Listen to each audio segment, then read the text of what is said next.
Vamos con los saludos al abrir la mesa de este jueves, la mesa más política. Antonio Mercader, buen día. Buenos días, ¿qué tal? Esteban Valenti, ¿cómo te va? Bien, buen día. ¿Todo bien? Bien, todo bien. Odenir Sartú, que vuelve como invitado. Buen día. Repitiendo además, porque esta semana es tu segunda presencia. Es cierto. Estás abonado. Sí. Hay que tener aguante. Estoy por traerme un catre acá. El saludo a la distancia para Fernando Butazzoni, con quien estaremos de nuevo el jueves próximo. Y el saludo adelantado para Carlos Ramela, que debe estar por llegar. Digo yo que está por llegar. ¿Viste, Sartú? Si llegué yo, él va a llegar Están también. sustituyendo en ese rol del que llega tarde. Claro. Vamos al primero de nuestros temas. El trabajo de la comisión investigadora sobre ANCAP continúa arrojando novedades en estos días, varias de las cuales provocaron polémicas fuertes a nivel político. Ayer, el ex ministro de Economía y Finanzas, Fernando Lorenzo, compareció ante la comisión. No hizo declaraciones a la salida, aunque sí hablaron varios legisladores que estuvieron presentes y hay versiones en la prensa. Por ejemplo, el senador Marcos Otegi, de la lista 711, consideró que la presencia de Lorenzo no aportó novedades, que en definitiva siguió el hilo argumental de lo que ya había señalado el contador Danilo Astori, actual ministro, cuando fue a ese mismo grupo.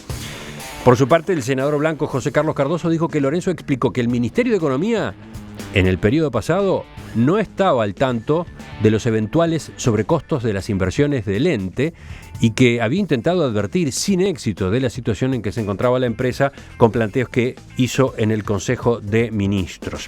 Sí, otras versiones dicen que Lorenzo indicó que ANCAP asumió deudas que no podía pagar, que hubo desvíos en la programación financiera, el cronograma y la presupuestación de inversiones, y que además ANCAP le pedía autorización cuando ya tenía todo armado para endeudarse. Además, también se informa que Lorenzo dijo que durante los años en que dirigió la cartera no tuvo acceso a información de ANCAP sobre sus negocios colaterales. Esto es lo más nuevo, pero ¿por dónde prefieren empezar ustedes? ¿Por acá? Nadie toma la posta. No, yo empiezo. Mercader. Digo, lo de Lorenzo es confirmatorio de todo lo que se ha venido diciendo, pero tiene el valor de alguien que ejerció el Ministerio de Economía en la última administración y tiene una mirada, digamos, objetiva, precisa, con datos, y lo que confirma es el mal manejo, la impericia absoluta, la negligencia total, la alegría con que se derrochó el dinero en ANCAP hasta llegar a una situación de bancarrota donde debe lo que no tiene, donde no cesa de perder, donde procura trasladar a las tarifas todo ese derroche, todos esos malos manejos, y donde muchas cosas, y esto lo dejo para una próxima intervención, tienen olor a irregularidades y a ilícitos. De esos no se ocupó el ministro de Economía ayer, pero digo, aquí el aroma del ilícito está muy presente, sobre todo cuando hablamos del tema publicitario. Quienes hemos estado cerca del tema publicitario, sabemos muy bien cómo se manejan las cosas. Sabemos que un ente como ANCAP tiene una sección especializada en prensa, relaciones públicas, publicidad, propaganda, etcétera. Y sabemos que esa sección, que ANCAP la tiene, como la tiene Antel, como la tiene UTE, trabaja codo con la agencia de publicidad. Entonces, esa idea que nos está queriendo vender el oficialismo, o por lo menos quienes defienden la gestión de Sendic en ANCAP, de que la agencia hacía lo que quería, es absolutamente insostenible. Ninguna agencia de publicidad hace lo que quiere, y menos con la mayor cuenta publicitaria del país como la de ANCAP. No se deja de administrar 10 millones de dólares y dice, no, lo hizo la agencia, no sabemos, lo hizo... No. Uno tendría que llamar a los funcionarios que ocupan la sección correspondiente de publicidad, de propaganda de ANCAP, que no son pocos y que están especializados, y preguntarles qué sabían, cómo se hizo, etcétera, etcétera. Pero digo, el aroma al ilícito predomina por encima del aroma a la negligencia y a la impericia, que son flagrantes. Bueno, Antonio agarró dos capítulos de los que hasta ahora, en estos días, se han estado discutiendo. Odenir, ¿tú por dónde vas? Bueno, yo honestamente... a juzgar por lo que se dijo cuando se inició la investigación, parecía que se iban a descubrir ilícitos de una evidencia mayor, por lo menos de lo que se dice. Yo creo que hasta donde se sabe confirma cosas que sabíamos, que es malos negocios, inversiones mal hechas, manejos demasiado discrecionales de los fondos destinados a publicidad. Parece también bastante obvio que no son pocos en una empresa como ANCAP. No veo, por el momento, no sé, uno espera a ver qué resulta, ¿no? Pero no veo una cosa que se diga, bueno, realmente hubo una malversación sistemática de recursos del ente. Sí creo que hubo mala administración y manejo discrecional de fondos que son publicitarios, en fin. Carlos está armando unos apuntes allí. Escuchamos su primera intervención sobre el tema. Yo creo que esperar que de aquí, en una comisión investigadora con las características que tiene esto, donde varios citados se niegan a ir a declarar y donde la información la aporta la misma ANCAP, básicamente, esperar resultados espectaculares, como pretendía Sartur recién, en las primeras de cambio, es algo totalmente irreal. No pasa nunca. Bastante con que surja esta especie de culebrón donde todos los jerarcas que van a declarar miran para el costado, dicen yo no fui, yo no tuve la culpa, y uno le echa la culpa al otro. En su momento Astori se la echó a Sendik, después Sendik se la tiró a Lorenzo y Vergara, Lorenzo ahora se la tira a otros, Mujica, que era el que faltaba en esta comedia graciosa, hace su chiste del mes y dice que le pregunten al ministro de Industria. Esto es un papelón histórico, hay que poner las cosas en su lugar y decirlo claramente. Sostener que acá no parecen grandes cosas es me parece medio liviano. O sea, acá tenemos un endeudamiento incontrolado que el ministro de Economía dice que nunca tuvo acceso a las colaterales, que nunca se le pidió autorización para endeudarse en tiempo y forma, se le pedía cuando el proceso ya estaba terminado y prácticamente se iba a hacer endeudamiento al día siguiente, pero además si no se hacía empezaban a rebotar los cheques y ANCAP cerraba. El ministro dice que hubo desvíos graves de programación financiera. El ministro dice que hubo ocultamiento. ¿Qué más precisamos para decir que hubo cosas graves? ¿Tenía que haber algún muerto con sangre? Le preguntaba para Sartur. Pero digo otra cosa para terminar. Pero digo otra cosa para terminar. Esta agencia 10, que se creó para LUR. La agencia de publicidad, la 10. Que se creó para LUR, que no existía antes, que sus antecedentes puso mentiras, que ahora resulta que la publicidad no se la facturaban a ANCAP, sino a la 10, y la 10 la sobrefacturaba a ANCAP. Todo eso, ¿qué es? Está bien, no estamos frente al escándalo de Petrobras, pero hay que marcar las diferencias de país, de monto y de problemas involucrados. Estamos frente a una vergüenza. Y por último, esa imagen cuando vieron aquellas películas que aparece un barco que se está hundiendo y la gente se tira al agua y atrás se tiran al agua todas las ratas que aparecen de la película. Bueno, estamos en lo mismo. Acá todas las ratas se tiran al agua y salen para todos los costados con la banderita en la cabeza de yo no fui. ¿Y quién fue entonces? ¿El Gran Bonete? Enseguida vamos con Esteban, pero sí. Ovenir quería hacer una mínima referencia, una mínima respuesta. Contestar la alusión. A mí realmente en este asunto no me va en nada. O sea, simplemente digo que me parece que donde tuvo la ligereza fue en anunciar cosas monstruosas que de repente todavía no se han encontrado. Yo no descarto que aparezcan. Creo que el tema de las colaterales sí puede plantear otros problemas. Lo que me parece es que todavía no se ha llegado a cosas contundentes sobre eso. No descarto que se puedan encontrar después, ¿no? Esteban. Bueno, yo voy a decir que tengo unos cuantos años de defender al gobierno y este tema es uno de los temas que más me duele y que cada día que pasa me duele más tener que discutirlo y defenderlo. No lo voy a defender, porque el fondo del problema es defender esto, es defender a ANCAP, es defender la gestión de un ente público que yo considero fundamental por el que me batí, etcétera. No, en absoluto. Yo creo que lo que hay que defender es la buena gestión, lo que hay que defender es la programación, lo que hay que defender es la transparencia. Es cierto, hasta ahora, y esto lo dicen todos, hasta ayer escuché legisladores, senadores de la oposición decir, bueno, lo que hay desde el punto de vista ilegal son algunas cosas. Pero yo voy a referirme a dos aspectos. De lo que no se vuelve, y está demostrado en todos los alrededores, es de las la corrupción. Acá hechos de corrupción todavía no se han probado. Lo digo así, no agrego ninguna palabra más. Pero se puede hacer mucho más daño todavía, que no es solo moral y político, si se manejan las cosas muy mal. Muy mal. Lo que está emergiendo es el mal manejo. Sí. El mal manejo de todo punto de vista. Es decir, que un ente del Estado se endeude exactamente al revés de lo que lo hace el país, exactamente al revés. Y eso es lo que está pasando. Y ahora está trabajando el equipo de economía tratando de pagar junto con ANCAP los 600 millones que tiene para el vencimiento próximo.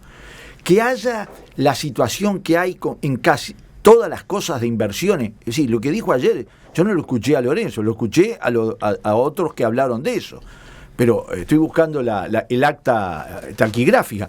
El hecho de que vos hagas un negocio sobre la base de una estimación de inversión de 90 millones, después gastes 420 millones y los ingresos sean por 90 millones, está claro que te va a llevar a esta situación. Es absolutamente claro. El hecho que estés endeudado en dólares, en un país que el dólar está subiendo, es letal para cualquiera. Y yo creo que el problema es mirar también para adelante, porque a mí el tema de para adelante me preocupa tanto como para atrás.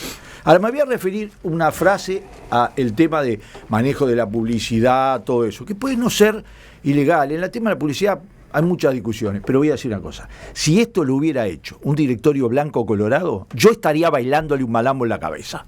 Lo voy a decir así. Muy claro. ¿Está? Lo voy a decir así. Es decir, no hay que...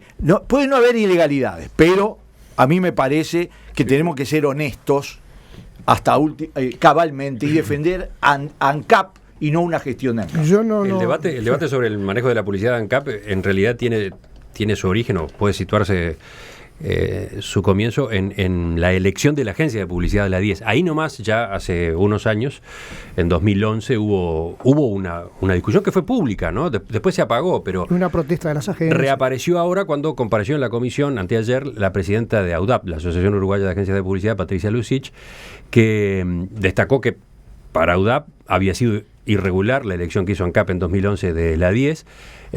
Recordó que en agosto de 2011 ella se reunió con Raúl Sendic para plantearle el asunto, pero Sendic argumentó que tenía plena confianza en la comisión técnica que había elegido a la 10, y cuando Lucich le mencionó el fallo desfavorable del Tribunal de Cuentas sobre esa contratación, un fallo que había salido a partir de los recursos que habían presentado las otras agencias y la propia AUDAP, bueno, Sendic contestó que el fallo de un Tribunal de Cuentas no es vinculante, por lo que ANCAP iba a seguir adelante con lo que había elegido. ¿Sabes cuándo? Que yo, mucho antes que se hiciera la investigadora, mucho antes que se hablara de la 10, mucho antes, yo mirando la televisión me enojaba terriblemente porque había piezas publicitarias que no tenían ninguna justificación desde el punto de vista de lo que son las competencias de ANCAP y de ALUR. Entonces, esas cosas, no se puede tener dos morales. No es un problema solo si se hizo bien la licitación. Capaz que la 10 pasó bien todas las pruebas, etcétera, etcétera. Eso es otra discusión que lo tendrá que probar. Pero yo miraba la televisión y veía un comercial para vender el espinillar con un caballo pasando por la calle, ¿cómo se llama? Buenos Aires, y sé lo que puede representar ese negocio. Y te digo sinceramente, no necesito una discusión sobre la legalidad. Hay también una discusión sobre la oportunidad y sobre los criterios para manejar esas cosas. ¿Era necesario? Patricia Lucich contó que cuando habló con Sendic le dijo que era un gran problema que una empresa del Estado como ANCAP contratara a un proveedor que alteraba datos o mentía antes de empezar a trabajar.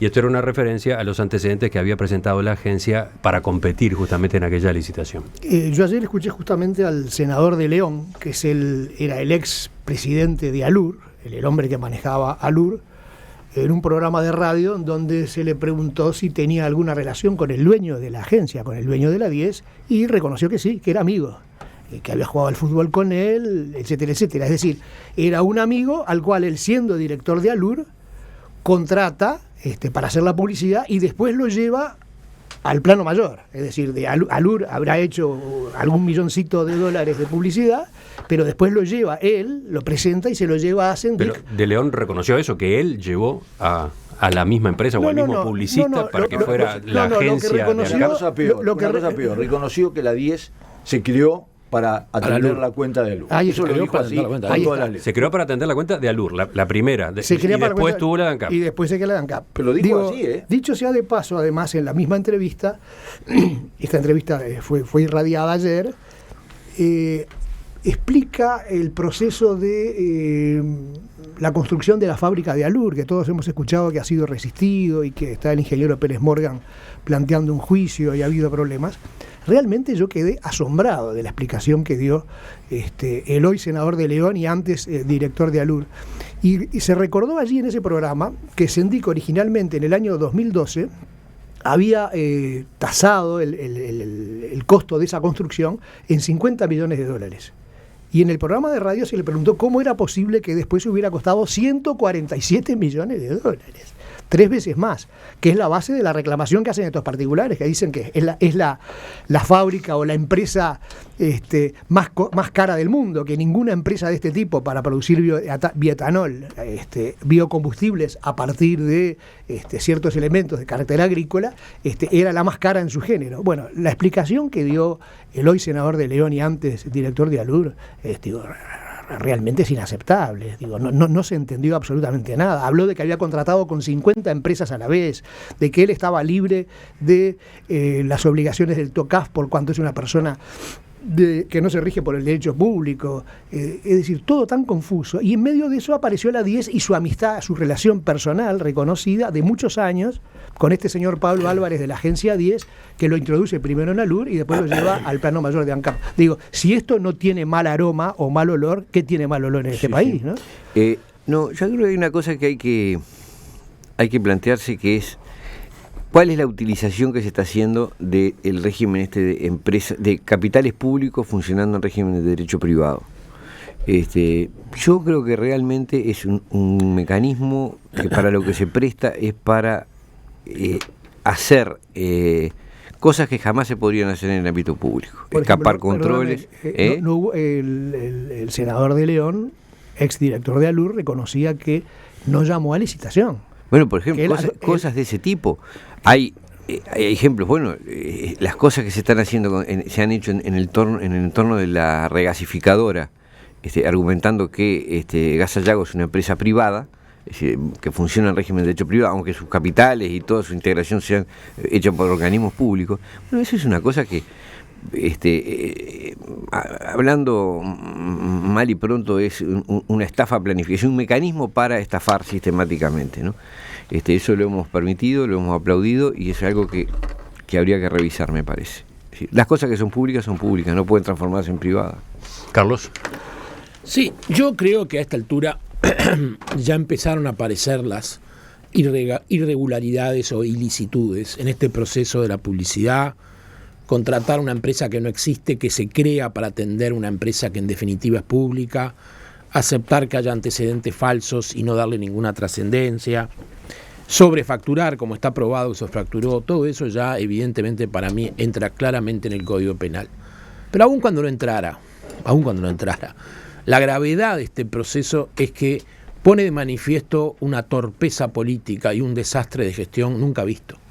Y entonces plantea cómo deben ser administradas las empresas públicas del Estado. Porque en definitiva son de todos los uruguayos y son empresas muy importantes cuyos monopolios han sido defendidos a capa y espada y resulta que hoy son un clavo celeste, tienen pasivos enormes y nos trasladan tarifas impagables. Ahí tenemos la tomada de pelo del gobierno que anunció ayer una baja del 2.4% en las naftas, cuando el petróleo ayer tocó $43 el barril. 47. Bueno, entonces todo esto es un poco la genialidad del problema. No nos olvidemos que Mujica, el presidente tan alabado de los últimos 5 años, hace algunos meses nomás dijo públicamente, como una gran broma: yo usé las empresas públicas para jopear al Ministerio de Economía. O sea que esto que pasó en las empresas públicas no fue una casualidad, fue algo alentado desde el Poder Ejecutivo. Por algo Lorenzo dice que advirtió varias veces en el Consejo de Ministros y no tuvo eco. O sea, todo esto fue parte de una estrategia, todo esto fue una gestión de gobierno que no fue equivocada en el sentido de que eran inconscientes, eran plenamente conscientes de las barbaridades que estaban haciendo y las aplaudieron y las festejaron. Y este fue el camino, de alguna manera, ilicitudes sí, ilicitudes no, pero desastres y errores gravísimos, de crearle el camino a la carrera política al señor Sendik. Entonces, por cierto que esto pasó antes, no me lo vengan a decir en un rato, sí, yo sé que hubo en su momento personas que hicieron su aparición pública a partir de las empresas públicas. Estás hablando de gobiernos anteriores. Gobiernos anteriores, pero dudo que lo hayan hecho con la torpeza, el desorden, la falta de inteligencia, ¿no? Con el despilfarro y con el desastre. Quizás hubo alguno comparable, pero porque haya existido una vez no lo tenemos que aplaudir o omitir hoy. Quizás haya habido alguno comparable. No, quizás hubo, porque no se aparecen de golpe. No les dio el resultado que dio ahora. Recuerdos, claro. El resultado de ahora es histórico, el desastre actual es único. Estoy hablando. El resultado es que tenemos de vicepresidente a una persona que se discute su gestión desde hace mucho tiempo. Pero por supuesto, y que nadie dice nada y que es algo que está ahí y no pasa nada y de repente aparece, representa al país. Me hace acordar en alguna medida, salvando la distancia, es el vicepresidente argentino. Pero no es lo mismo, ¿no? No es lo mismo, salvando la distancia. Porque a veces si decimos eso, creamos los mecanismos de protección. Yo creo que hay que ser preciso en eso, Carlos. Pero y vos has manejado los temas siempre en esto con precisión. Pero yo digo, salvando la distancia. ¿Cuál es tu puntualización, Esteban, para que quede claro? A ver, Sendik no es vudú, dice. Claro, pero yo ya lo dije, salvando las distancias, porque vudú es un corrupto reconocido y está procesado en varias causas, y Sendik no por ahora. En lo que es la cultura argentina, que todo está bien, y lo que es la cultura uruguaya, que cosas nos llaman la atención, lo de Sendik llama la atención. Lo de Sendik como vicepresidente es algo que de alguna manera da vergüenza. Entonces, yo no digo que sea vudú. Vudú está procesado en 5 causas por haber sido un corrupto comprobado y sigue siendo protegido por Cristina Kirchner. Lo que digo acá, que tenemos un vicepresidente que hizo desastres que para Uruguay son enormes, porque Uruguay no estamos acostumbrados a lo que es la Argentina, y sin embargo es un hombre que está ahí. Vicepresidente, elegido por Tabaré Vázquez, representa al país, actúa, y de esto no da cuenta. Entonces, la verdad que es un tema desagradable para los uruguayos. Yo creo que además de todo, esto en algunos casos es presentado como un choque entre el Ministerio de Economía y ANCAP. Y esto es falso. Sí hay un choque de concepción ideológica y programática sobre el manejo del Estado. Y lo quiero decir. Es decir, yo primero le saco responsabilidad a Mujica, porque Mujica le puede haber dicho a ANCAP: hagan inversiones. No le dijo que las hagan mal. No le dijo que hagan cualquier cosa. No le dijo que la calidad de las inversiones sea pasar de 90 a 420 millones y tener los mismos ingresos que los 90 millones. Porque eso todo el mundo sabe cómo termina en cualquier empresa. Pero yo creo que hay un aspecto que creo que hay que tratar, que es, no insistamos en la idea de que es un debate entre el Ministerio de Economía, que se demostró además en alguna de las acusaciones que es absurdo, es decir, acusarlo de el subsidio al transporte, cuando el subsidio al transporte es notoriamente una retención y nada más. Pero ahora lo voy a tomar en cuanto al precio. Hoy, ¿cuál sería la prioridad para el gobierno con el precio de la nafta? Si la prioridad del gobierno es bajar la inflación, lo dice todo el mundo, polémicamente los economistas, bajar la nafta 5%, 7%, ¿por qué no se puede hacer? No se puede hacer porque la situación de acá no lo permite, no lo permite, porque tiene una situación que tiene que hacer caja. Entonces, la economía le da la reducción máxima que puede hacer, que ayuda relativamente, pero también tiene, desde el punto de vista de la estrategia, un costo. Y eso tiene que ver con una realidad. ¿Se podía o no se podía hacer un manejo financiero diferente cuando el Uruguay tiene? Podemos polemizar sobre lo que queramos, pero la imagen que tiene el Uruguay en el mundo financiero es excepcional. ¿En serio? Paga menos de lo que pagan países que tienen mucho mejor calificación.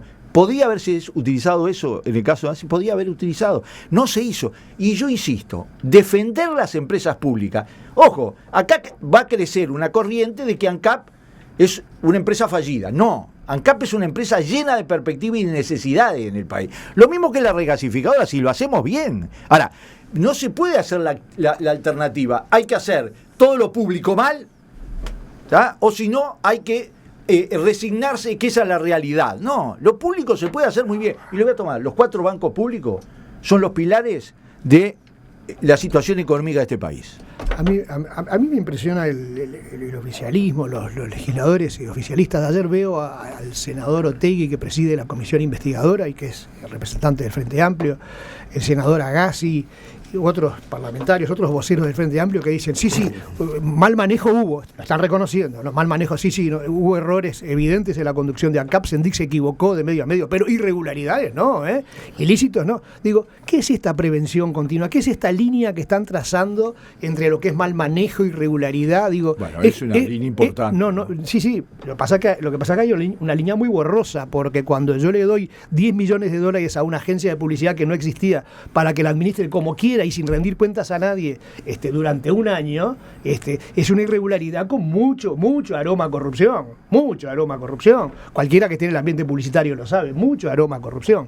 Entonces digo, toda esta cosa que se está haciendo, esta división que se está haciendo, la investigadora ha llegado hasta acá y no probó, demuestra una hipocresía, una falta de reconocer las cosas, un intento por sacarle las castañas del fuego a Sendic y una manera de politizar, porque yo estaba viendo qué es lo primero que dice el oficialismo sobre esto. No, este es un tema del herrerismo y del Partido Nacional para debilitar a Sendic, lo quieren sacar como candidato a la presidencia, esa es la finalidad, es política, de política menuda, ese es un argumento. Otro argumento, no, lo que pasa es que acá se ve la vieja raíz de los partidos tradicionales que odian a las empresas públicas y las quieren liquidar. No es así. Aquí hay que esclarecer un tema que al Uruguay le ha costado y le está costando muchos millones de dólares, que es la bancarrota de ANCAP, que la estamos pagando en el precio de la nafta, y es algo que merece ser aclarado, sobre todo para que esto no siga adelante, para que la próxima administración de ANCAP, o la próxima administración de Antel, o la próxima administración de UTE, no hagan lo mismo. Yo creo que no se puede. Ramela se queja de lo mucho que habla Mercader. No, muy bien, Ramela, muy bien. Es terrible, es su tercera intervención millonaria en minutos. No. Pido desde ya que se cuenten los Aclaro, porque capaz que los oyentes que están viendo la emisión en video también se enteraron, pero antes, hace un rato, Mercader se quejaba de lo larga de la intervención de Valente. Eso es un tema. Tiene 12 años. Yo creo que no podemos terminar este bloque sin una referencia a este segundo intermediario que apareció ahora.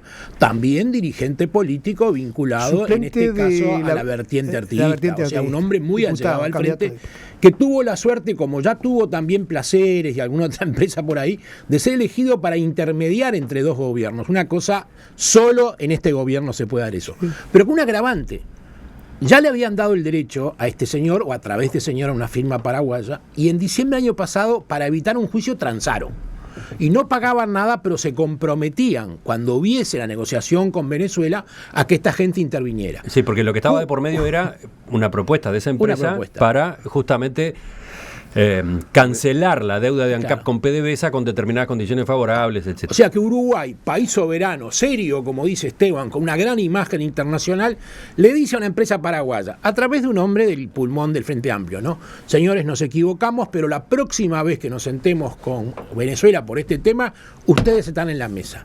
4 meses después, el amigo Tabaré Vázquez se sienta, cierra, arregla, pero no usa esa empresa con la cual tenía un convenio que debía usar, sino que usa ahora el amigo Placeres. No o al señor nadie. Otro. No usa o a Nueva Fuerza, o no sé quién se llama. No usa nadie. No, alguien usó porque surgió hace poco. Al diputado de la vertiente, sí. No lo usó, por eso está la causa. No, al abogado de la vertiente no, pero Placeres es el otro. No es este. No tiene nada que ver con esta negociación. Y esta empresa ahora le anuncia un juicio. No porque hace 3 años que está trabajando, porque tiene un convenio de diciembre escrito en español donde le decían, señor, usted va a intervenir, y la borraron.